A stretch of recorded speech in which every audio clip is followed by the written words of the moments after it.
Hi mga Marikoy! For today's video mga Mari, kakain tayo ng balot, siomay, at saka ng grahams, at saka ng pipino. So ayan mga Mari, dahil wala tayong kalamansi, pinalabas ko muna ang aking asawa. Sabi ko, hindi masarap ang siomay pag walang kalamansi ang sausawan. Asawa ko, sabi ko. Kaya ayan, lumipad muna siya doon sa labas mga Mari para bumili ng kalamansi.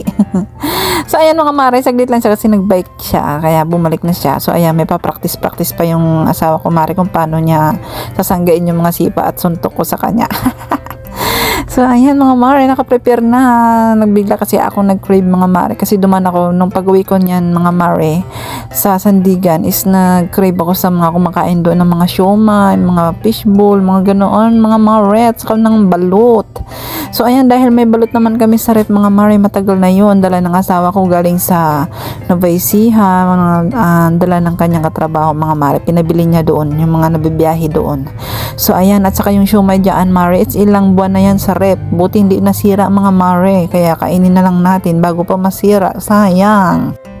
So ayan mga Mare, saluhan nyo kami sa pagkain. Medyo masarap talaga yung mga ganyan, mga banding natin mga Mare kasama ang asawa natin.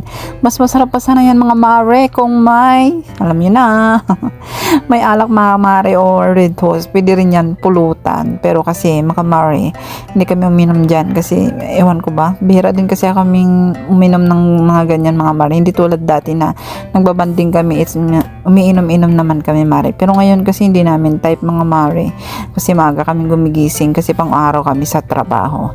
So ayan mga Mare, napakasarap talaga niyan mga Mare, kasi pag sa mga binibili-bili natin sa labas pang Mare is napakamahal. So mabibitin ka lang sa 35 pesos is ilang piraso lang mga Mare. Kaya naisipan ko, meron naman sa bahay, matagal na yan sa ref mga Mare. Binili ko pa yan ng mga ano yan Mare, mga basta nung namalingki ako sa Litix Mare, kasama ko si Maring Irene. Para yan sa mga anak ko Mare, pag nagugutom sila, magluluto lang sila, pag-i-steam sila ganyan. May mga kikiam at saka fishball din sa ref mga Mare.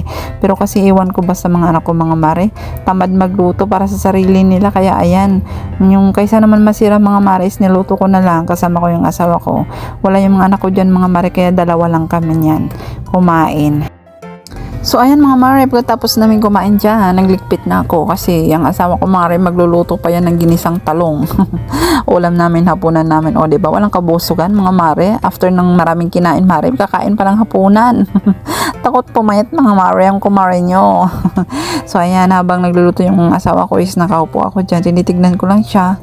So ayan, binibidyohan ko.